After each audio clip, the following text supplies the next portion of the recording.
You're listening to the Just Japan podcast. Everything you want to know about Japan.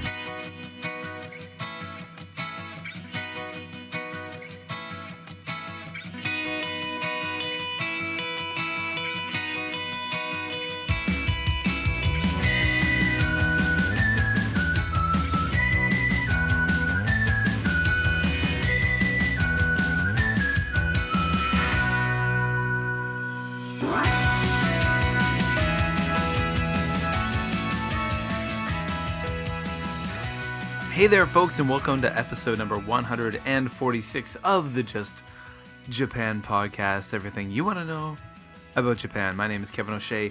I am the host of this funky, cool, awesome, spectacular podcast about all things Japan.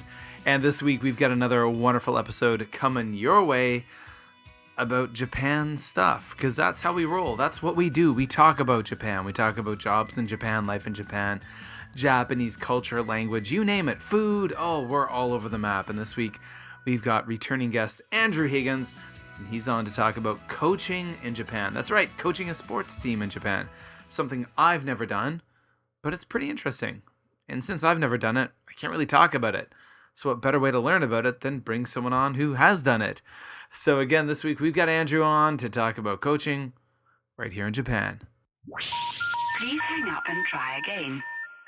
Folks, so for about 10 more days after this episode is posted, you can buy yourself a Just Japan podcast t-shirt or coffee mug over at teespring.com. The link is in the show notes at justjapanstuff.com, justjapanstuff.com, where you can go and buy the shirt, or go check out my Twitter at jlandkev, or check out go like the Just Japan podcast Facebook page, Just Japan Stuff. And you can find links to buying a t-shirt or a coffee mug to support the podcast. These are things you can do. Also, of course, you can find the Just Japan podcast over there on Twitter. I'm thinking more where we can download the show. You can find it on Libsyn, iTunes, Stitcher, SoundCloud, all over the place. That's right. And again, all those links will be in the show notes at justjapanstuff.com. The spring season is upon us. That's right, that season called spring. It's creeped up on us. It's jumping out at us. The plum blossoms are in bloom. The peach blossoms will be soon, and the cherry blossoms will be soon after that. Hanami, my friends, a wonderful time of year to be in Japan, to enjoy Japan, to explore Japan, to have a good time. I'm really excited that my friend Glenn, and I don't know if you listen to the podcast, Glenn, out there in Canada, we performed in a dinner theater show together, how many years ago? Almost 20 years ago, together in Prince Edward Island. And he's going to be visiting Japan to see the cherry blossoms very soon, and I hope we have an opportunity to meet up. I'm really excited. March is almost upon us, and I do have a holiday in March, and that will make me very happy to have some downtime to podcast, to blog, to relax, to travel, to explore myself. Not explore myself, I mean explore, as in myself exploring. Yes. So things are going very well here in the Just Japan podcast-averse, and they're going well over on justjapanstuff.com. Guys, if you haven't noticed, I've turned justjapanstuff.com not into just a landing pad for the podcast, but it's becoming quite a hub for Japan-related content. Go over to justjapanstuff.com, go like that page, bookmark it, go over to the sidebar and sign up for the email posts and updates, because there's a lot more content going up there, written content about Japan itself, about life in Japan, traveling to Japan, travel tips, food stuff, you name it, it's going up there. A lot of writing by myself, Kevin, and as well as some different wonderful contributors who are helping add content to justjapanstuff.com. My goal is I'm hoping to build justjapanstuff.com into a really amazing site that has just like literally dozens and hundreds of incredible articles about Japan that people from all around the world can go to and find out and learn about Japan from. So that's a goal, and that's what we're turning that page into. So go to justjapanstuff.com, go love it, like it. Again, it's the home of this podcast, and it's a home of a lot of cool stuff. Japan! All right, guys, so hey, let's jump into the interview portion of the podcast. because you know what? Mr. Andrew Higgins is on tonight, and he's got a lot of cool things to say. It is the interview portion of the Just Japan podcast, episode number 146, and we're going to be talking about coaching sports teams in Japan. We're going to be talking about coaching at schools in Japan, and we're talking with one of the most returning guests of the Just Japan podcast. New word there, guys. Mr. Andrew Higgins. Yay! Hey, how's it going? Have I beaten out Mully for that title? Maybe not. Okay. But I think you're probably pulling ahead of Kansai PJ for second now. Nice. and that's gonna really upset PJ. And fair be it, PJ. You got to get on this podcast more often.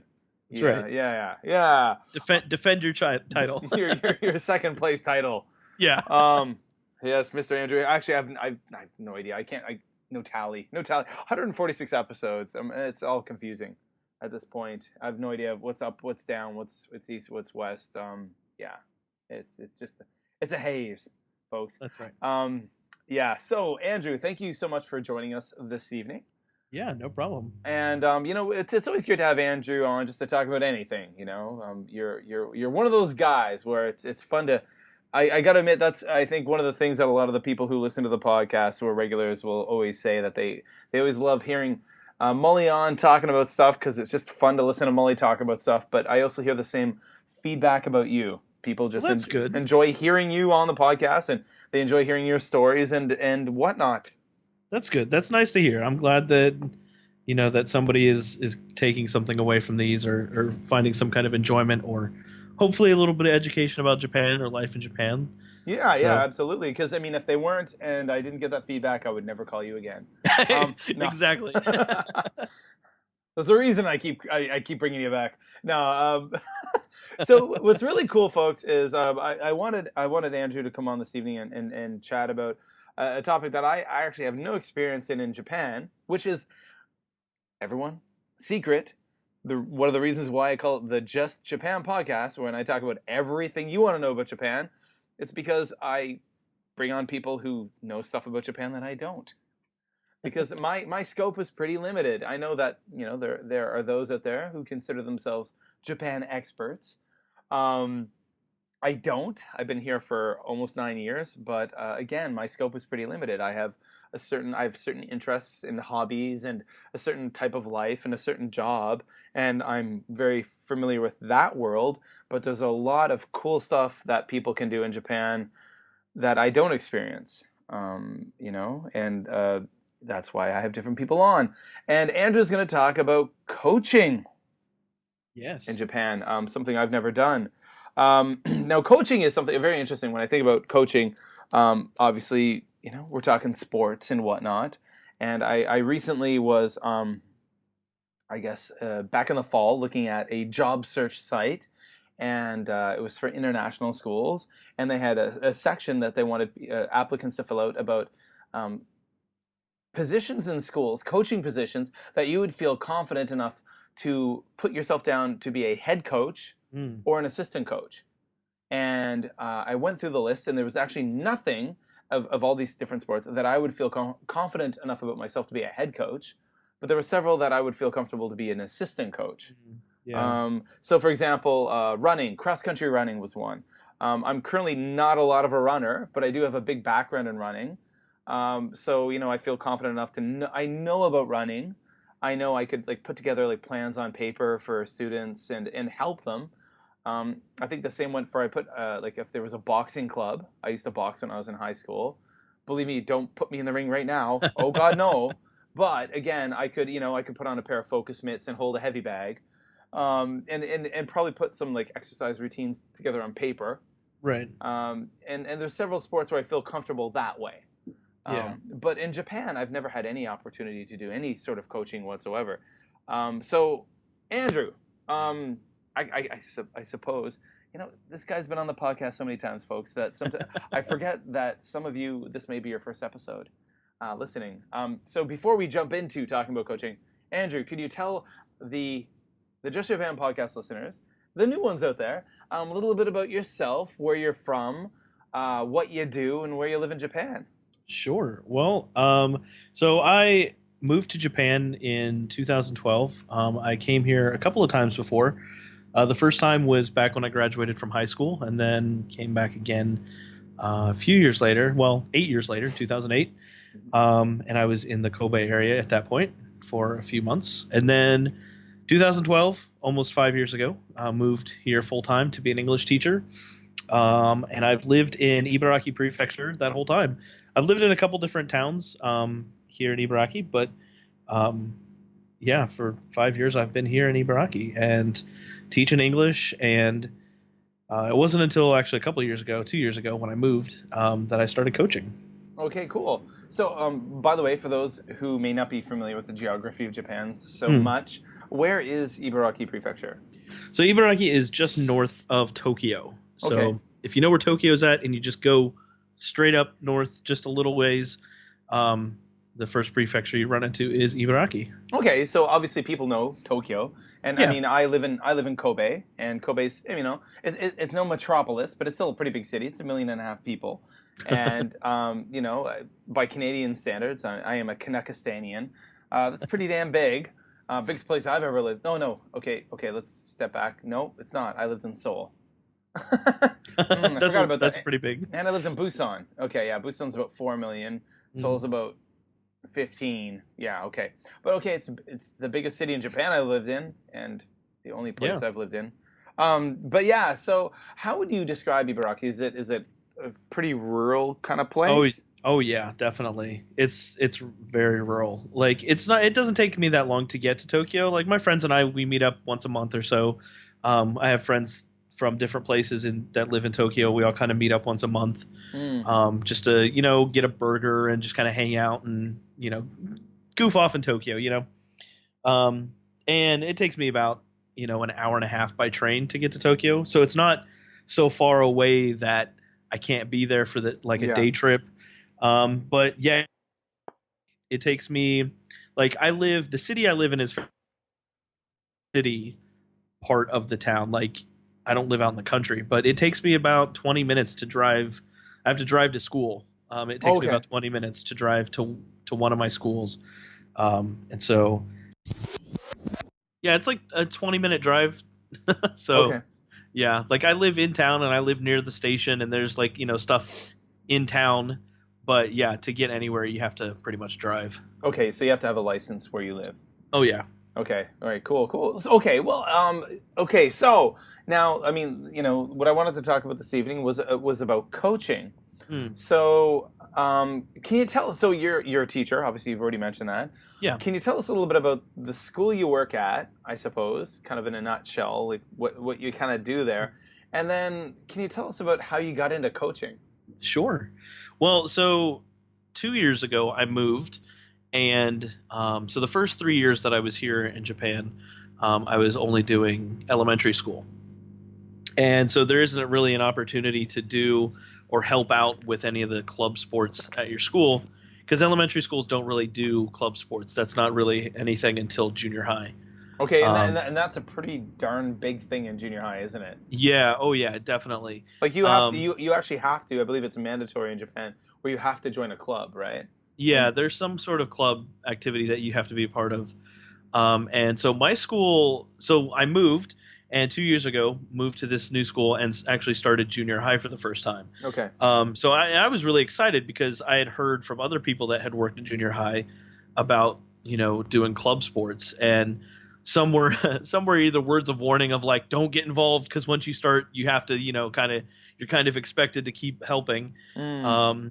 And then other people were just like, yeah, no, it's fun. You can kind of show up and, maybe go to some games or whatever. It's a fun experience. So yeah, 2 years ago I started, and honestly, it was just maybe the first couple of days after school, after I was finished with teaching and stuff, all the kids, went off to their clubs, and I took the opportunity to just kind of walk around the school, one, to familiarize myself with the school, because I just gotten there. Yeah. But also just to kind of, peek my head in the door and see, oh, okay, here's the art room and they're working on art projects, or here's the music room. And I eventually made my way down the hall and out to the gym, where they were having basketball practice. And we also have volleyball and badminton. So they were all in there together practicing. And I just kind of hung out there for a while. And then around the time that I was supposed to leave, I was like, all right, I'll see you guys later. And they were like, see ya. And I went home.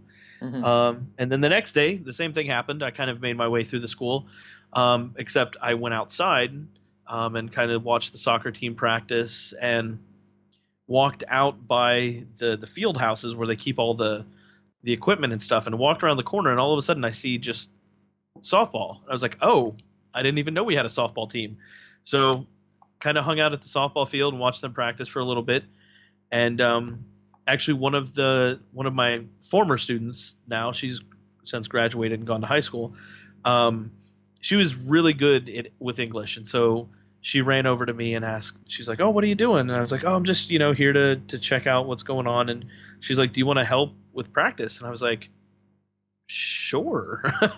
So it just kind of started from there, and I just kind of kept showing up, and they didn't tell me to stop. So Okay, now I'm gonna stop right now. I'm gonna stop. I'm gonna say stop. Hey, you, Mr. Higgins, stop. Yeah. And I'm gonna go back, just because for the sake of, for those out there who are listening who are not from America or Canada or maybe from different types of ball throwing countries, can you tell us? Okay, and I'm not trying to talk down to anybody, but I have to admit, like when I talk to friends of mine who are from Europe and stuff, and they talk about handball, I kind of scratch my head and say, boo, not sure what's going on there.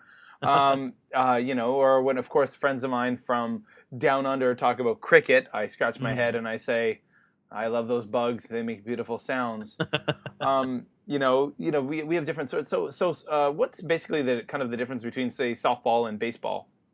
Well, so there are some actual rule differences, and depending on, so the team we have a baseball team at our school, and we also have a softball team, and the softball team is an all-girls team, and so usually, now this might be different for men's softball. I believe it's different for men's softball. But it tends to be in Japan, I know, like in the school leagues, it tends to be girls softball, right? Normally. Right, yeah. So a softball diamond compared to a baseball diamond is smaller. Okay. So it's a shorter distance between where the pitcher is and the catcher is than in regular baseball. The distance between the bases is also different. It's shorter. And, the field itself is just kind of more compact. It's just moved in a few meters. So yeah, that's pretty much. But also the ball's quite a bit different, and the way they pitch is quite a bit different too, right? Right. So it's fast pitch underhand, and it's also much bigger than a normal baseball. It's more the size of like a grapefruit, basically. Yeah, it's like double the size or triple the size. Yeah. And what was the other thing? Oh, there's no stealing bases. Oh, really? I didn't know that. Yeah, you can actually be called out for stealing bases or being off the base. Really? Which I didn't realize. These were things that I kind of picked up as I was coaching, and then also educating myself later on because, I was like, okay, if I'm going to be around this, I've got to be able to, know what's right and be what's a student of the sport, right? Right. Huh, I did not know that. I mean, I played baseball. I played competitive ball from the time I was 4 years old or 5 years old up until the end of junior high school. Like, that's baseball. Yeah. And softball, we had a men's league where I grew up, and we really had a lot of respect for those guys, man, because it was just amazing how fast they could throw a pitch. Oh yeah. It was just like when you a fit adult. Oh my God, who's like an experienced pitcher, like mind bending. Yeah. How they can, and I think we actually even called it, where I was from in Eastern Canada, we called it whip. I don't know why, it was like the nickname for it, like softball. They're like, whip. They play a whip. I think it had to do with like the way they threw it. The pitcher would throw it. It was kind of like a whipping motion. Yeah. But that's pretty cool. Yeah, so you can get called out even if you're like leading off. Like there's no leading off either. Like you can get called out for leading off. Oh really? Okay. You're so foot's on the base. Yeah. You were on the base. Like you're planted. Yep. Wow. Okay. Now once the ball's hit, obviously you can feel free to move around the base as much as you want. Hopefully, or That's highly encouraged, especially from the coaches yelling from the sideline. run, run, don't stand there. Yeah. Oh wow. So okay, so you obviously, by the sounds of it, we already have this impression. Before you became a coach, you weren't really that familiar with the game itself. No, not at all. I mean, my my university had like intramural softball that I played. Yeah. But it was almost borderline just a pickup game. It was so relaxed But and people were would just that kind of. would that have been, if I'm assuming, if it's in America, like intramural softball, like when we talk about softball in Canada, if it's like something like that in intramural sports in school, we're talking like under like slow pitch, Yeah, it's like usually underarm, like we used to jokingly call it slob ball. Yeah, pretty Because much. it was more about drinking beer than actually doing Right. anything else. It was just like, and it was all between like other students. So it was just like Yeah. students, made their own teams and played.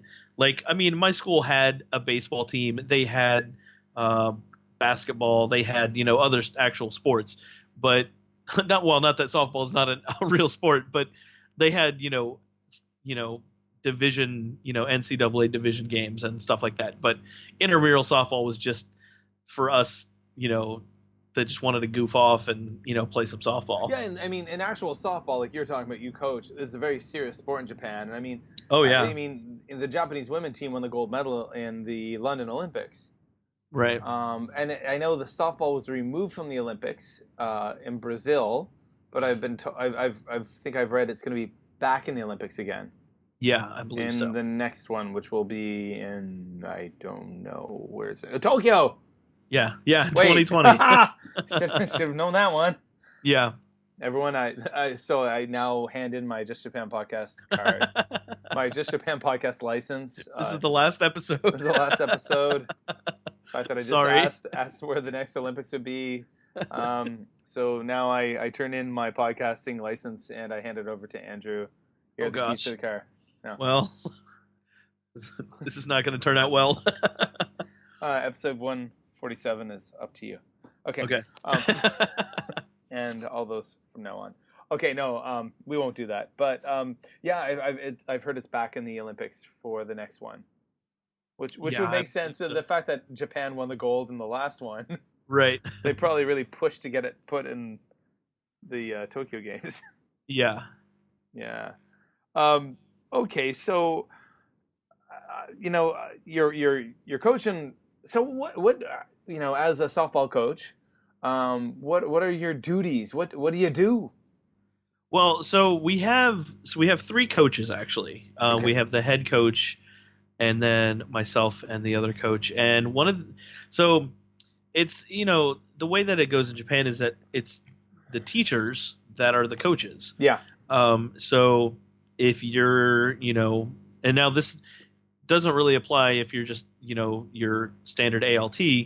You're just kind of there to teach English and then you go home. And by the way, ALT means assistant language teacher, right? Right. Which is like the majority of what the majority of foreigners that are going to come to Japan to teach is. That's usually going to be either their first role, and maybe they kind of move on to something else. But usually, like their first role is just an ALT. You're there to teach English or help with the teaching of English.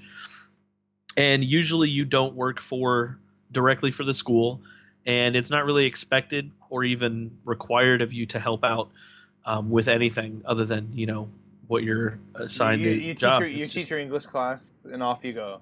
Right. And right. I think most assistant language teachers in Japan, that's pretty much what they do, right? I think so. I mean, and some of them barely do that, but that's for another podcast. Yeah. Yes. That is so true. But you are bucking the trend. Yeah, I am. And you decided to, and like you mentioned, so for all you guys out there listening, I don't know much about teaching English in Japan, like working in a position like Andrew, but I did spend almost a year as a direct hire ALT for the city of Osaka. And unfortunately, I wasn't allowed to be involved in something like this because of whatever kind of legalities. I think it had to do with liability and insurance. We were told that we weren't allowed to, because I know like when our program started, there was a whole bunch of people who were like really ganky and eager and like, I want to be a coach. I've got a background in sports. Can I help out? Yeah. And they were just like, nope, no, you cannot do that. You can't do that. You can't assist. We don't want you getting hurt out there. You're just Yeah. going to teach and that's it. And we were more than just discouraged. We were clearly told you can't be coaches. Yeah. In that situation that I was in at the time. Yeah, and with the public school teachers, if you're teaching, math or science or whatever it is, and you're the Japanese teacher working at school, you also have the responsibility of then coaching afterwards, after class. So a lot of the teachers, they'll have their normal class schedule and then have to go teach or go coach.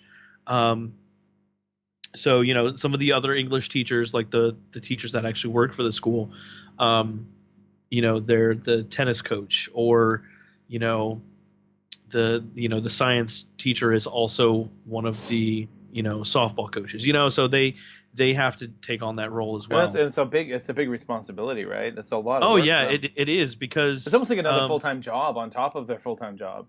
Yeah, definitely, because so practice usually goes until, well, winter practice actually ends early because it just gets so dark out that you can't see. But practice usually ends around 5, so we can get all of the kids out of the school area by 5:15. That's kind of like the goal, is to end all of the clubs by 5, so everybody can get out the door by 5:15. But usually in the summer it'll go until, I don't know, 6:30, 7 o'clock, because it just stays, daylight so long. And then after that, then you've got Saturdays and Sundays where you've got practice and games. And the holidays too. Yeah, they definitely practice. They have practice more times than I actually show up to practice. Oh, it's insane. Like like now, I mean, I live, on just like a block away from where I live. It's the local junior high school, just in my neighborhood, right? Yeah. And I vividly, I went out for a run on the 23rd of December, which is the Emperor's birthday, which is a national holiday. And the soccer team and the baseball team were out practicing. Yep. I'm like, what? Are you serious? It's the Emperor's birthday. It's not just a national holiday. It's like the biggest national holiday in Japan. Yeah. And the soccer team and the baseball team were out practicing, and the teachers are there, like the Japanese teachers. Yeah. Coaching. It was just like business as usual. Yep. And it's mind-boggling. Yeah, it's pretty crazy. It's honestly a big investment of your time if it's something that you're going to do, especially if you're an ALT, because you're not required to do any of this, and you're more than likely not paid to do any of this either. So it's it can be a big sacrifice to your time, and especially if you're going to do stuff on the weekends. If you're going to have games, if you're going to go to the games, if you're going to go to the practices on the weekends, like that's all your time. So, and it's interesting. It's funny, like when you think about it. Like right now, if I'm to say, like, so you're telling me you use, I mean, your free time. You're not getting paid, and you're coaching your team, your school's team. Yeah. And you make that air quote sacrifice, but obviously it's something that you choose to do, right? Yeah. And when I think about it, when I was a kid in Canada, I played Little League, and all those coaches, they weren't getting paid. Yeah. They were all volunteers too, right? They were community volunteers.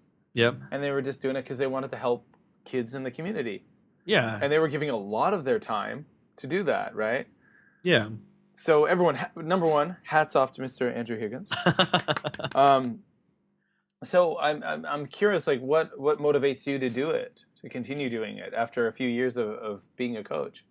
I found that with teaching, like in the classroom, a lot of times students can be very either standoffish with teachers, or there's that fear of they want to ask a question, they don't want to look embarrassed, or they don't want to answer the wrong question or the question the wrong way.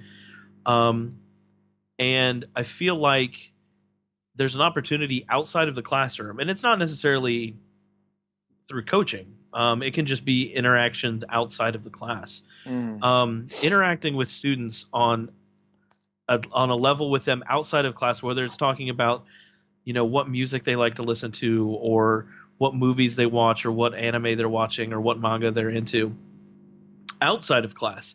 Then once you get back into the classroom, um, there's less of a barrier there. I've seen students that were, just had no interest in learning English whatsoever, had no interest in even really sitting down and paying attention in a class. I had one student in particular who would just get up and walk out of class. Like, just, I'm done here. I don't need to learn this. This is boring. And he would just leave. So I kind of started talking to him a little bit after class, trying to figure out like what his deal was. Like, what are you into? And he was on the soccer team. I was like, all right, that's cool. Soccer's pretty cool. Like, just talking about soccer. Like, let's talk about soccer. Yeah. Like, let's just talk. Like, I couldn't tell you the first thing about soccer. I know, like, I know some of the rules, but like, I don't know players. I don't know teams. I don't know anything. But it was something that he was interested in. So I talked to him about it. And over the weeks, as the weeks passed, I noticed that he was actually staying in class, not just making an excuse to go to the bathroom for the 5th time, and started paying attention in class more.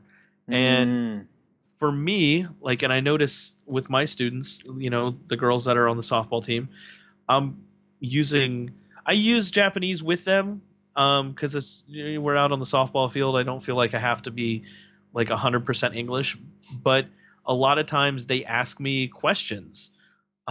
Just random questions like, what does this mean in English? Or how do you say this? Or, if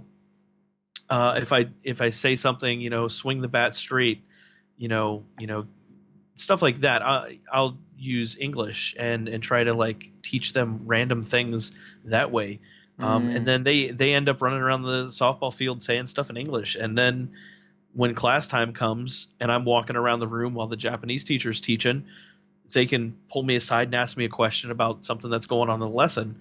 Whereas before, they might not have done that because I'm just like the scary ALT that stands up at the front of the classroom and, walks around and makes sure you're not asleep and you're paying attention, like that's totally not who I am anyways. But like, students that don't know you outside of the classroom don't know you. They don't know you. Yeah. So it's all about trust and building relationships, right? Yeah. No, it's pretty awesome. I completely get what you mean. I mean, I don't have the depth of it like you, like the things you have done, but I think back to my brief period as an ALT. Or in the school I was an ALT at the junior high school in Osaka. I was the first ALT they'd had in like 5 or 6 years. So the whole group of kids, the 3 years there, they'd never had an ALT. And I just remember it was a rough school, man. It was a rough school. There's an area in Osaka called Juso. And it was near Juso, a place called Tsukamoto, which is very working class and, tough kids. Yeah. I just remember I had this moment with the Ninensei kids, so basically the 8th graders who were often the most horrible. Oh my gosh. The worst ever. And I think for any of you out there who are teachers in America or Canada, you're going to agree. Like the 8th grade is like the worst. I don't know what happens to them. It's called adolescence, man. Because like the first year students are just scared. Because like this is their first year in junior high. Mm-hmm. There's all these new rules. Like they're afraid that they're going to mess up something or do something wrong. So like the most of them are just scared for the first year. Yeah. And then when they hit second year, they're not afraid of anything. And then they just don't care about anything. Yeah. And then in 3rd grade, they're like, oh my God, I got to go to high school and I got to write a test for that. Right. I got to buckle down. Yeah. Maybe term 1, they're punks. But by term 2, they're like, uh-oh. But yeah, there was a kid in one of the classes in the 4th kumi. I remember Ninensei Yonkumi, and he was like the boss of the class, and it's very kind of like Yakuza style. Like he was the boss, and he was like a tough kid, man. You could just tell by looking at him, and he had like spiky bleached hair. And then I found out that he went to an MMA gym like 5 or 6 days a week, and he did MMA. And there was just one day I remember I walked by his desk and I looked down, and he had like a magazine he was trying to hide under like a book, and it was an MMA magazine, and there was a picture of Conor McGregor, who was like the amazing Irish fighter of Doom. in Right. MMA, and I was just like, and I just looked at him. I was like, Conor McGregor, and his eyes almost popped out of his head and fell on the desk. Yeah. He was like, "What?" He looked at me like, "You know who this is?" I'm Yeah. like, "Of course I know who that is. I mean, I love MMA." I said, "I watch MMA all the time." I said, "When I was in high school, I was in the boxing club. I boxed for a few years in school, and then I used to do taekwondo." And he was just like, "Oh my god!" And all of a sudden, this kid who was, believe me, like, I mean, he was like the tough of the class who trained in MMA. Academics was not a thing. Right. Instantly connection. And then that just, it went through the school. I got to admit, like, it was a pretty rough school to work in. And within a few days, like, it was amazing. Like, so they called me, at that school, they called me Kevin Sensei. But that class, it was incredible. Every class called me Kevin Sensei. And when I had told them my background, how I had worked at an international school, and in international schools, they would call me Mr. O'Shea, my family name. And I remember, like, a couple of days after that, I went, but my first class back with that class, I walked in the room, and the Japanese English teacher said, "You're going to like this." And that boy stood up and he said something to the class, and the whole class stood up, and they all went, "Good morning, Mr. O'Shea." Nice. He made them, the whole class, say, "Good morning, Mr. O'Shea." And for that time on, for the rest of the year, whenever I went to that one class, the whole class would stand up and greet me as, "Good morning, Mr. O'Shea." That's awesome. It was really cool. But I made that connection. Yeah, and that's and like Accidentally. yeah, no, and that's the thing. Like, if you're gonna come to Japan, pro tip: if you're gonna come to Japan and be a teacher, you don't have to coach. You don't have to, like, it's not a requirement. But I've had people ask me before, like, how do you reach your students, basically, or I've been in situations where, well, we have an interactive forum here in Ibaraki, which is basically just like an English contest, and it's all for junior high students. And I was there coaching my students, and some other students from town were there. I'd never met them before, but they were all just kind of standing around me talking to me, and I was like, all right, cool. All right, good luck, guys. See you later. And went and sat down with some of the other teachers. And one of the teachers from here in town was just like, "Do you know those students?" I was like, "No." He's like, "How do you know?" Like, they knew, like, acted like they knew you and they were friends with you. I was like, "Yeah, I just wasn't sitting over here not paying attention to them. Like, I walked over there and introduced myself and said, 'Hey, good luck.'" Yeah. And like that, sometimes that's all it takes. But if you're going to come to Japan and be a teacher, there's ways to, like, reach your students outside of class. Something that I do pretty much every day is when the last bell rings for the end of school and all the students start walking home, I always position myself outside the teacher's office and just stand there, stand up against the wall, just stand there as the kids come down the stairs to go get their shoes to leave for the day, and just say goodbye to kids. Like, it's really just interesting, like, kind of like, what you're saying is, like, obviously, James from the LT Insider podcast, and James always talks about that. He's like, "Get out of the teacher's room. Get out of the teacher's room. Yeah, Don't stay in the teacher's room. It's get so out of boring there." in there. Like, unless it's wintertime and it's really cold. Yeah, like, or summer and it's so hot outside of the it's teacher's just room. it's so boring. There's nothing to do in there anyways. Like, Yeah. I mean, unless there's legitimate things that you have to be doing. Like, sometimes I have to Usually be making there's copies, not, though. but usually there's not. And it doesn't, like, take any time out of my day to just go stand out by the exit and say goodbye to kids. And I've had students over these past 2 years that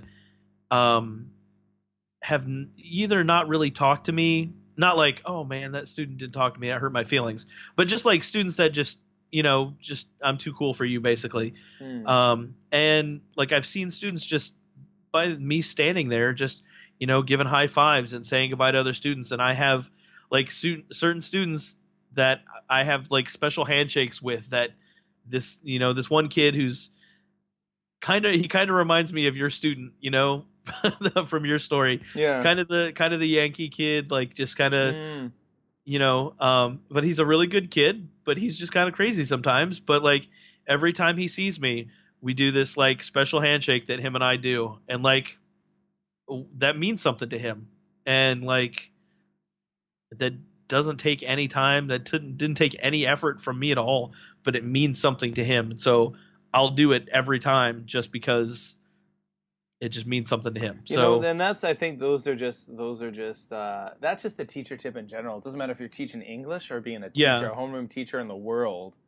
Like, it's all about building relationships, right? Like, I teach at an international school, and I'm at an elementary school, and it's not that big. We're pushing 200 kids, but my goal is to, like, each year make sure that I know the name of every kid in that school, yeah. and to at least, and it's not easy, every year, because then there's a whole bunch of kids coming up every April, but to know those names and to just at Yep. least, I just love to stand at the top of the stairs and just, like, high five kids.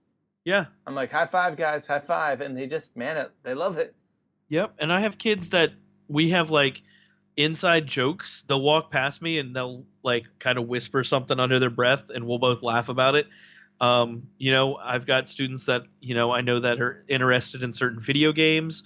I can't tell you over the years how much like terrible music I've listened to just because a student says they're interested in something, and I go, oh, like, let me go home and check this out and see what this is, so I can talk with them about it like the next day. I listen to a lot of terrible pop music. That's, I mean, terrible pop music is a great in. Yeah. Like, I mean, even, I found that, like, just listening to, like, you may not be into sports, you're not into MMA or softball or whatever it might be, or soccer, but just being, into music or into dance, Yeah. that kind of thing. Those are great ways of connecting with the kids, right? Yeah, and it's really easy. Like, students have, like, they all have notebooks and they all have pencil cases, and they're usually decorated with whatever they're into. So it's really easy to just walk around class and go, oh, that kid is really into this band or this sport or this team or fill in the blank, whatever it is, because they usually personalize the things that they carry around with them at school. Here, that tip, guys. That's a pro tip. Pro tip. Pro just tip.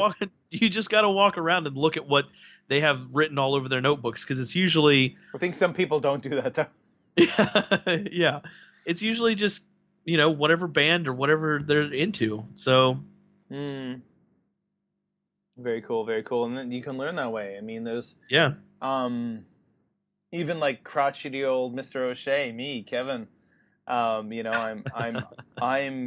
middle aged. Everybody, it's not a secret. I am middle aged, and I got to admit, by listening to pop music, yeah, I'm not gonna make myself say, but it makes me feel young. No, but at the end of the day, I mean, when I just listen to the stuff that the kids are into, man, it makes them happy.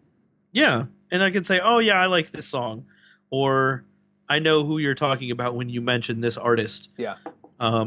It just means a lot, and even elementary students, the same happens with them too. So. Yep. Absolutely. It's not just a junior high thing. Cool, man. Well, I'm curious. Like, so you're coaching your team. Do you, with the softball team at your school, do you go to games on the weekends? Do you participate in things outside of the regular school week with the team? So my first year there, I did. This year, I have not. Just for the previous mentioned, I'm not getting paid for it. Unfortunately, it does come down to that. Like, I hate that it does come down to that. But like, it was getting to the point where I was going to school Monday through Friday and then showing up Saturday morning at 6 o'clock or 7 o'clock. Oh, wow. Morning, okay. much earlier than what I normally do, and then being there till the afternoon. Okay. And like, it was, not that I have this important social life or this like important, like, I've got to have all this free time for all this stuff that I do, because I really don't do anything. But honestly, it was just more of like I don't have any like me time. Yeah. I'm always at school. I'm always doing something at school, and I wasn't doing anything outside of school. Completely makes sense. Yeah. So like, yeah, like, unfortunately, like, I would love to be at more stuff. But yeah, it just got to the point where I was like, I need to kind of limit kind of part-time coaching is better. Yeah, and like me being there till 5 or 6 at night is not a problem. It's not. Yeah. Okay. Yeah. So I mean, It's kind of weird to say after that whole like got to get to know your students, but if I'm not getting paid for it, but yeah. No, I totally get it. I mean, like we all have lives. We have things we want to do. We have lives outside of school and this and that. And I understand how, like, for example, like when you're the Japanese teacher at a school, the full-time Japanese teacher working for that board of education. I mean, being a coach is actually part of the job responsibility, and it's something that you're paid for. You're compensated for.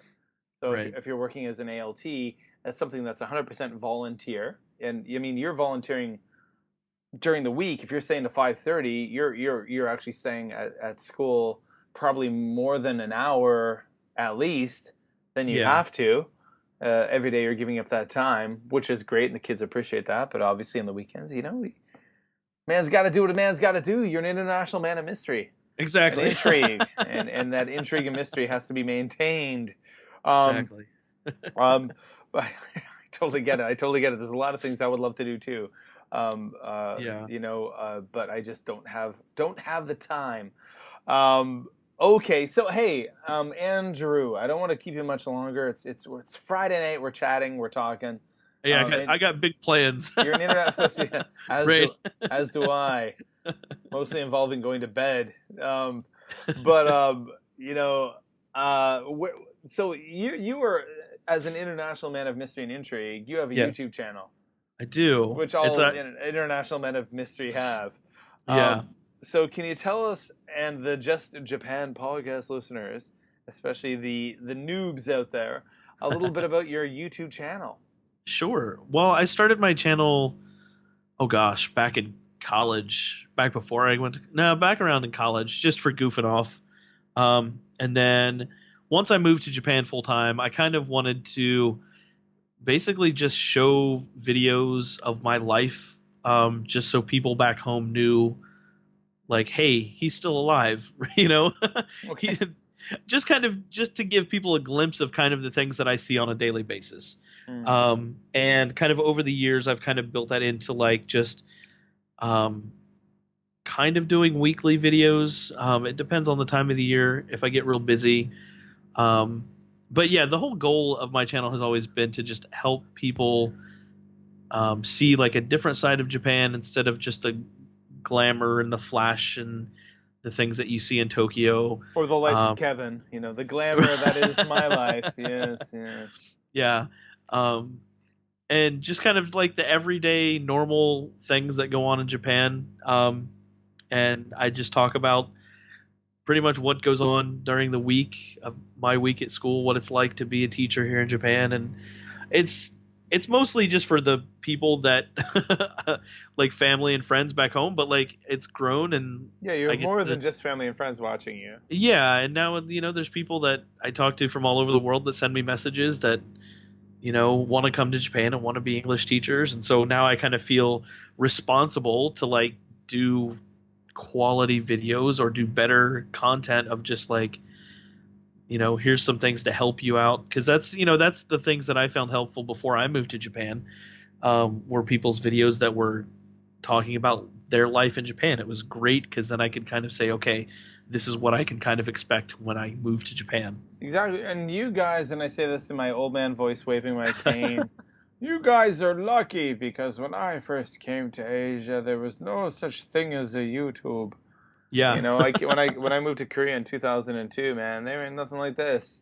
Yeah. Well, even back before, like before I moved here in 2012, you had Busan Kevin and a few others. Yeah, there were not a lot of people doing videos. But damn, Busan Kevin was good, huh?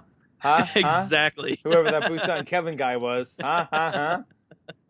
Wherever he went, wherever he went, he's not making videos anymore. But heard he got a podcast. Huh? Have to check that out sometime. Not paying the rent, but that's where he is. But yeah, there were not a whole lot of YouTubers, 5 years ago even that were in Japan. Yeah. So it was hard to kind of find the people that were like not naming any names, of course, but just like the glitz and glamour of like this is crazy Tokyo versus like this is the everyday life. And Yeah. it seems like there's a nice Welcome to the poop, guys. right. It seems like now there's a nice Yeah. divide. At least there's a good. I feel like now there's a good balance of both. Oh, absolutely, absolutely. You've got the glamorous side of like, you know, I'm an Akihabara. No, Right, more like because, I'm in a fancy place and this is a Yeah. fancy thing. But then you also have the people who are like, hey, this is like I'm living in this like little village and welcome Yeah. to life in Japan. Yeah. And there's some people who are doing that who've got like incredible. Now here's the difference between 2012, 2010, and now is that people just social media is such a thing and it's such a common thing to use video editors and cameras that people got some mad skills, man. Oh yeah. Oh And my people gosh. are just it's just amazing quality of video Just blogs. I'm gonna name drop somebody here. Go for it. She's got like 35,000 subscribers. The nicest person in the world.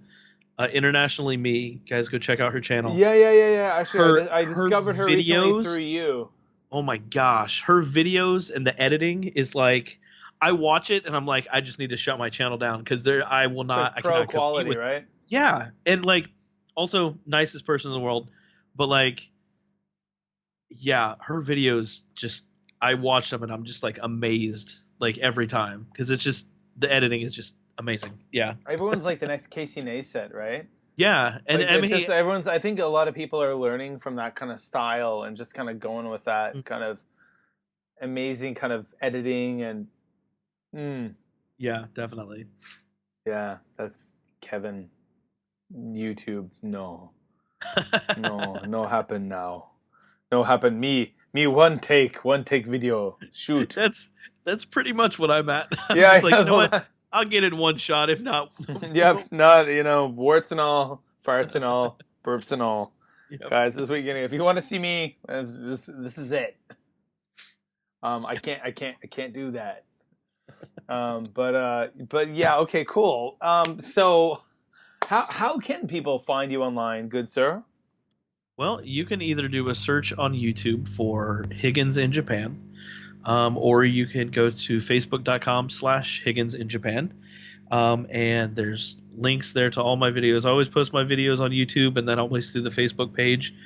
And you can find all the other social media, Twitter and Instagram and whatever else I'm on. So Cool. Yep. Right, guys, go there. Higgins in Japan. All the links will be in the show notes at justjapanstuff.com. Go there, find the show notes.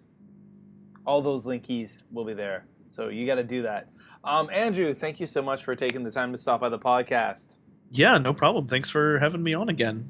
Yay. Always a pleasure. We're sorry, the number you have dialed is not in service at this time. All right, folks, that does it for another episode of the Just Japan podcast. Thank you so much, Mr. Andrew Higgins, for taking the time to stop by the podcast again. Go over to YouTube, Higgins in Japan. Go like it. Follow that man online. He's a cool guy. He's fun. He's interesting. You know that. You just heard him talk. He's cool stuff. All the links to Andrew will be in the show notes at justjapanstuff.com. Go check it out under episode number 146. Remember, you can support the Just Japan podcast by going over to Teespring and buying a t-shirt with the new logo, the new Just Japan podcast logo. Get yourself a coffee mug with the logo on it. The links will be in the show notes at justjapanstuff.com. Of course, you can find us on all of those major podcatchers, Libsyn, SoundCloud, iTunes, Stitcher. We're all over the place, folks. You can contact me at any point in time by sending me an email at justjapanpodcast@gmail.com. You can find me on Twitter at jlandkev, on Instagram at jlandkev, on YouTube at BusanKevin, even though I'm not very active on YouTube. And of course, you can find us on the Facebooks. Go to facebook.com/justjapanstuff. Go like the page, folks. Again, I'm busy as heck. It's spring. I'm almost on holiday, but I'm spending so much time writing content for justjapanstuff.com, writing new articles. Been writing stuff there about, cultural things you shouldn't do when you come to Japan, different travel tips, more food stuff will go up there. Yeah, it's awesome. Awesome stuff. Cool. All right, guys. Well, that does it for this week's episode of the Just Japan podcast. Everything you want to know about Japan. Yeah, we'll be back real soon. The Just Japan News podcast will be dropping shortly after this one. And then next week, we'll be back with some really cool stuff about Japan. Hey, wherever you are in the world, I hope you're happy. I hope you're healthy. And I'll be talking to you real soon.